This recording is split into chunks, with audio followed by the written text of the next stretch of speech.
The family dinner was supposed to be a warm, cozy affair. Picture this, a rustic countryside house in upstate New York. The kind with creaky floors and a faint whiff of mildew masked by my mom's lavender candles. My dad was raising his glass for a toast, his voice booming with that familiar charm, while my sister scrolled through her phone, barely present. My daughter Freya, just 18 and fresh out of high school, sat beside me, her smile faint but there. I'd driven 2 hours from the city. Then it happened. Freya's hand brushed my knee under the table, slipping me a folded piece of paper. My heart skipped as I opened it. 2 words in her shaky handwriting. Call 911. My throat tightened. I forced a smile, nodding at my mom's small talk, but my mind was racing. Was this a prank? A cry for help? Freya's pale face told me it was no joke. I had to stay calm. But something was terribly wrong. As I sat at that dinner table, the weight of Freya's note, call 911, burning under my thigh, my mind spiraled backward. It was like my brain was trying to piece together a puzzle I didn't know I'd been handed. This wasn't just about tonight. It was about years of quiet fractures, unspoken truths, and a family that looked perfect on the outside but felt like a house of cards waiting to collapse. Growing up in our family was like living in a museum, everything polished, curated, but cold. My parents, Linda and Tom, were the kind of people who'd show up to your school play with a smile, clap at the right moments, and pack your lunch with a handwritten note. Be kind. Make good choices. Love, Mom. But behind closed doors, the warmth stopped. They weren't cruel, not in the obvious ways. They didn't yell or slam doors. Their distance was surgical, precise. My sister Astrid, 2 years younger, was their golden child.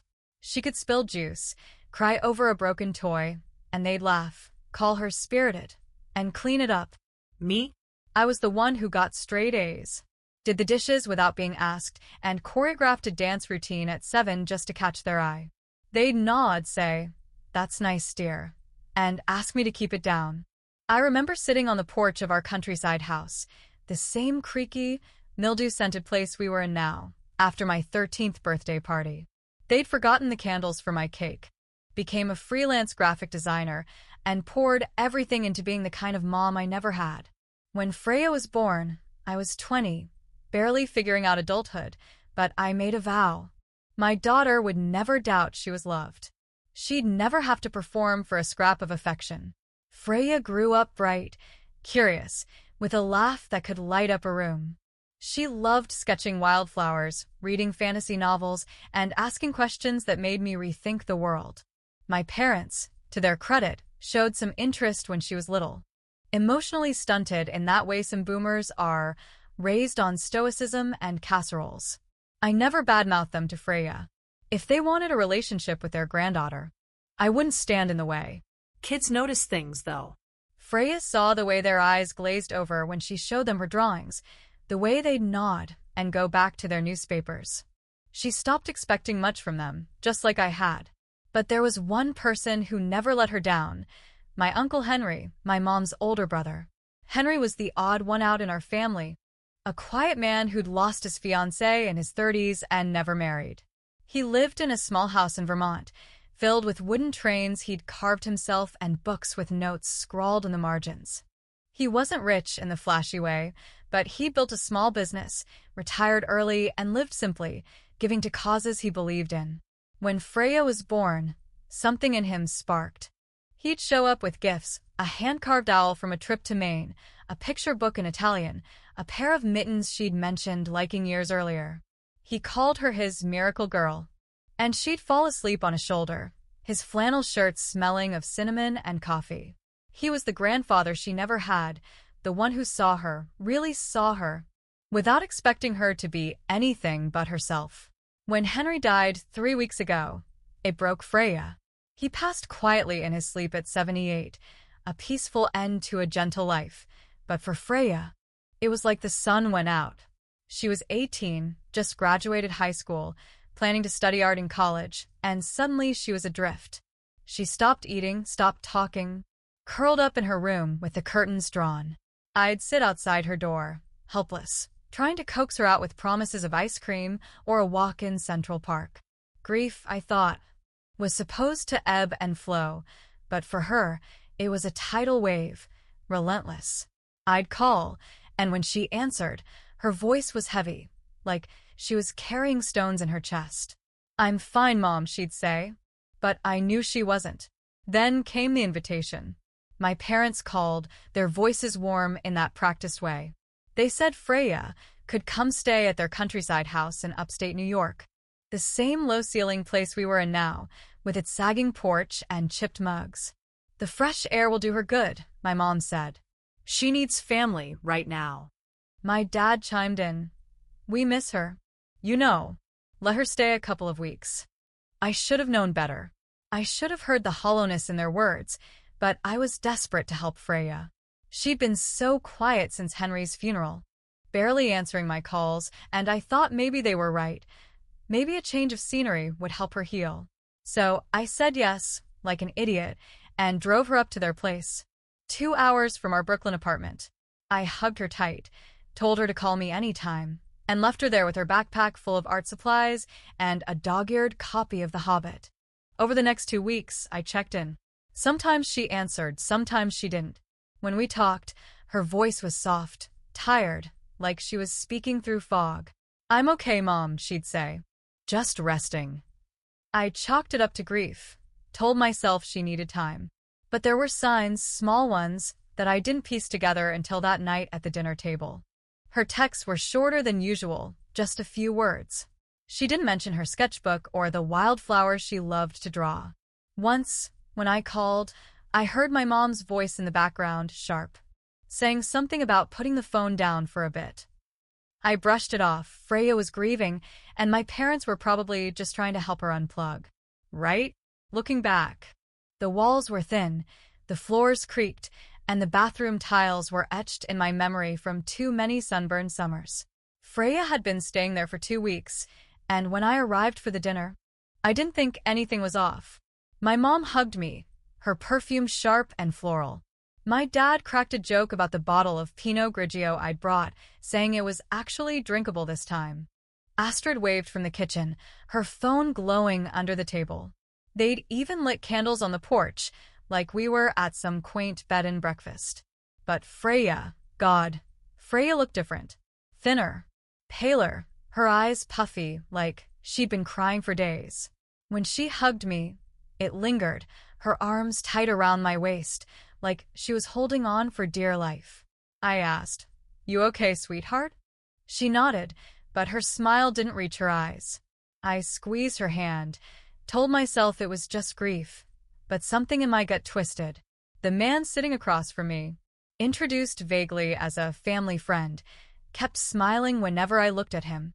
I smiled back because that's what you do, but I didn't know his name.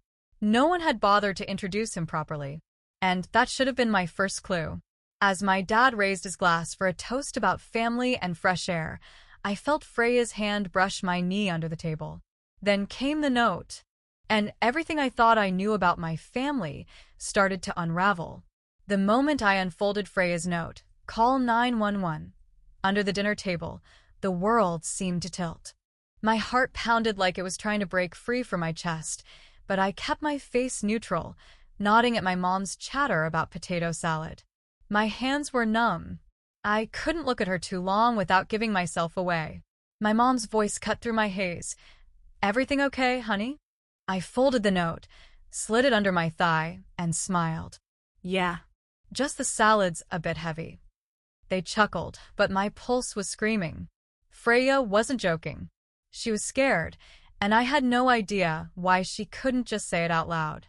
Something was wrong, really wrong, and I had to act without tipping anyone off. I cleared my throat, my voice steadier than I felt. "Mind if I use the bathroom?" My mom waved toward the hallway, her wine glass glinting in the candlelight. "Of course, sweetheart." I grabbed my bag, just in case, and walked down the narrow hall of the old countryside house. The walls closing in with their faded floral paper. The bathroom door stuck, same as always, and I locked it behind me, sitting on the closed toilet lid like I might collapse. My hands shook as I fumbled with my phone, unlocking it after 3 tries. I didn't call my husband or text a friend. I went straight to 911, my thumb hovering over the call button as if it might burn me. When the dispatcher answered, calm, professional, in under 5 seconds, I whispered the address of my parents' place in upstate New York. She's been here 2 weeks, and she's not herself. They promised officers were on the way, told me to stay calm and go back to the table. I hung up, my breath shallow. But I unlocked the door and stepped back into the hallway, the creaky floorboards betraying every step. Returning to the dinner table was like walking into a scene from a horror movie, where everyone's playing normal, but you know the monsters under the bed. My dad was mid-story, waving his fork for emphasis. My mom poured another splash of boxed wine, her laugh too bright. Astrid scrolled her phone, oblivious. The man across from me, the so-called family friend whose name I still didn't know, smiled again, and I mirrored it, my stomach churning. Freya didn't look at me, but her hands were clasped tight in her lap, her knuckles white. I picked up my wine glass, holding it like a lifeline, though I didn't drink a drop. I was afraid my shaking hands would give me away. Every second felt like an hour, waiting for the sound that would change everything. When the knock came, sharp, authoritative, 15 minutes later, the room froze. My dad's fork stopped midair. My mom's glass hovered at her lips. Astrid's head snapped up, her phone forgotten. Freya didn't move, her eyes still locked on the table. "I'll get it," I said, my voice too high, and stood before anyone could object. The man across from me half rose, then sat back down, his eyes narrowing. I walked to the front door, my heart in my throat. The female officer asked to speak with Freya alone, her tone calm but firm. I pointed to the dining room, where the candles flickered like nothing had changed. The male officer pulled me aside to the porch, asking for more details. I repeated what little I knew, my words tumbling out. Freya's pale face, the note, the way she wouldn't meet my eyes. He nodded, jotting notes, while I stood there, the summer air heavy with the scent of dying roses from my mom's garden. I checked my phone obsessively, counting the minutes, 7. Exactly, until the door opened again. Freya stepped out with the female officer, her hands trembling but her voice steady. "Uncle Henry left everything to me," she said, and the words hit like a punch. They said I needed rest, that I was grieving too hard. Then they started pushing me to sign papers. A release of something, I don't know. My name was on them.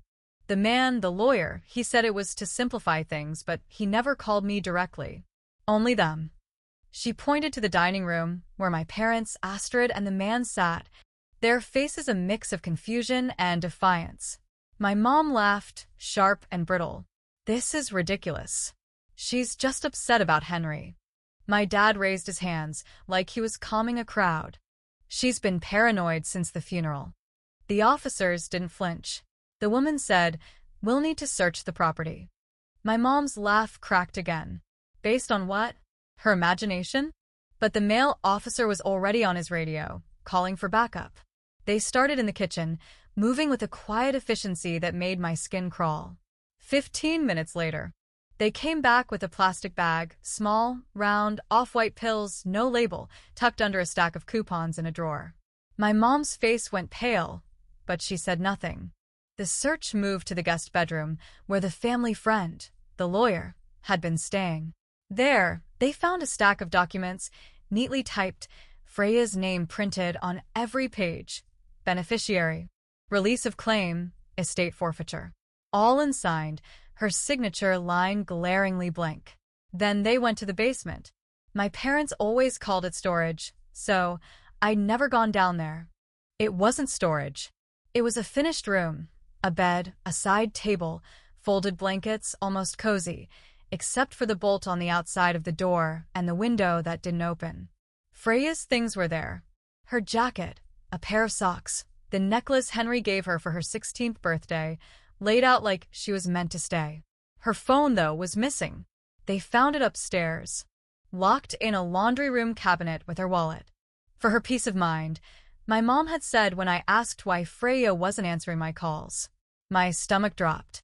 Freya's voice broke as she told the officers, "I think they were drugging me." I kept feeling so tired, not like myself. They took my phone, said it was for my mental health, that I'd thank them later. The room shifted, like the air itself had turned against us. The officers exchanged a glance, and the male one stepped into the hallway, his radio crackling. My parents stood, protesting, their voices overlapping. "This is a misunderstanding," my dad said. "We were helping her," my mom insisted. Astrid just stared at her hands, silent. The lawyer said nothing, his face unreadable. The officers didn't argue. They separated everyone, took statements, and called for an ambulance to check Freya's vitals. I stayed by her side, holding her hand, my mind reeling. The dinner table, with its half-eaten burgers and flickering candles, felt like a crime scene now, and I was the one who'd called it in. As the police officers led my parents, my sister Astrid, and the so-called family friend, a lawyer whose name I later learned was Richard, out of the dining room, the air in that creaky upstate New York house felt thick, like it was holding its breath. Freya clung to my side, her hand cold in mine, her face pale as the ambulance lights flashed through the windows. I stood in the doorway, watching the officers' radios crackle, their voices clipped and professional. The dinner table, with its half-eaten burgers and flickering candles, looked like a stage set abandoned mid-scene. My heart was still racing from Freya's note, "Call 911," and the chilling discoveries that followed, the pills in the kitchen drawer, the unsigned documents with Freya's name, the locked basement room where her things were neatly arranged like a trap. I'd called the police on my own family, and now the consequences were unfolding, fast and unrelenting, like a storm I hadn't seen coming. The arrests happened quickly. The officers didn't waste time. Richard, the lawyer, went first, his hands cuffed behind his back, his face a mask of practiced calm as they escorted him to the patrol car. My mom, Linda, followed, her lips pressed tight, her eyes darting to me as if I'd betrayed her by daring to protect my daughter. My dad, Tom, went next, his shoulders slumped, muttering something about misunderstandings as the cuffs clicked shut. Astrid was last, her face pale, her phone finally out of her hands. She didn't look at me, not once, as the officer led her out. I stayed with Freya, holding her close as the paramedics checked her vitals, their voices gentle but urgent. Her pulse was steady, but she was dehydrated, her eyes hollow from days of fear and exhaustion. I brushed her hair back, whispering, "You're safe now," though I wasn't sure I believed it yet. Back at the precinct, the charges came down like a hammer. Richard faced the heaviest: fraud, aiding and abetting unlawful confinement, and administering controlled substances without consent. The police had found emails on his laptop, sent to my parents, detailing plans to simplify Uncle Henry's estate by convincing Freya to sign away her inheritance. There was even a draft labeled worst-case scenario script, as if they'd rehearsed how to manipulate an 18-year-old grieving her great-uncle. My dad was charged with false imprisonment and coercion, tied to the locked basement room and the pressure he'd put on Freya to comply. My mom faced conspiracy to commit fraud and unlawful drugging, her fingerprints on the bag of pills that tested positive for a sedative not prescribed to anyone in the house. Astrid, always the loyal follower, was charged with conspiracy. Her role smaller but no less damning, she'd helped hide Freya's phone and wallet, claiming it was for her mental health. Their defenses were as predictable as they were infuriating. My mom, ever the martyr, insisted she was only trying to help Freya through her grief. She was spiraling, she told the officers, her voice dripping with concern. We thought the rest would do her good. My dad played the clueless card, claiming he didn't know about the pills or the locked room, saying it was all to give Freya a safe space. Astrid, true to form, pointed fingers at everyone else. It was Mom's idea, she said, her voice sharp. I just went along to keep the peace. Richard stayed silent at first, but when the police showed him the emails, he cracked, admitting he'd been promised a cut of the estate if he could streamline the process. Streamline. That's what he called trying to rob my daughter of her future. listening to their excuses. I felt a mix of rage and nausea. These were the people who'd raised me, who'd smiled at Freya's school plays, who'd sent her birthday cards with $20 bills tucked inside. And they turned on her the moment money was on the table. The weeks leading up to the trial were a blur of paperwork, police interviews, and sleepless nights. Freya and I stayed in a small Airbnb in Brooklyn, far from the countryside house that now felt like a crime scene.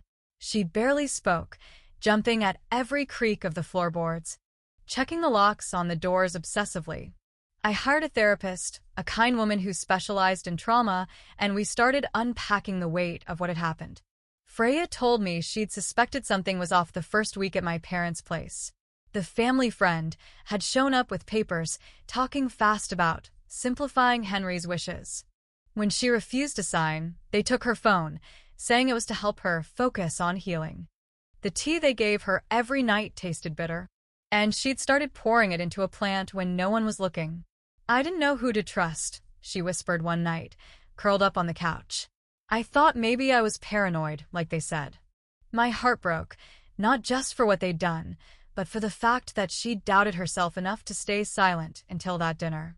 The trial itself was a slow, grinding process, held in a county courthouse an hour from the city. I sat in the gallery, Freya beside me, her hand gripping mine as the prosecution laid out the case. The evidence was damning. The pills, the documents, Freya's phone locked in a cabinet, the basement room with its bolted door. The prosecution called it a calculated scheme to defraud Freya of her inheritance, estimated at $1. $2 million. Money Uncle Henry had left her for college, travel, a life of her own. My parents' lawyer argued they were misguided but well-intentioned, claiming Freya's grief made her unreliable. Astrid's attorney painted her as a bystander, just following orders. Richard's defense was the weakest, leaning on technicalities that fell apart under scrutiny. The jury didn't buy any of it. After 3 days of deliberation, the verdicts came in. My dad was sentenced to 6 years in prison, eligible for parole after 4 for false imprisonment and coercion. My mom got 4 years. No parole until halfway through for conspiracy and unlawful drugging. Astrid, the least culpable, received 18 months, serving 9 in actual prison for conspiracy. Richard, the mastermind, was disbarred and sentenced to 8 years for fraud and aiding unlawful confinement, with no early release.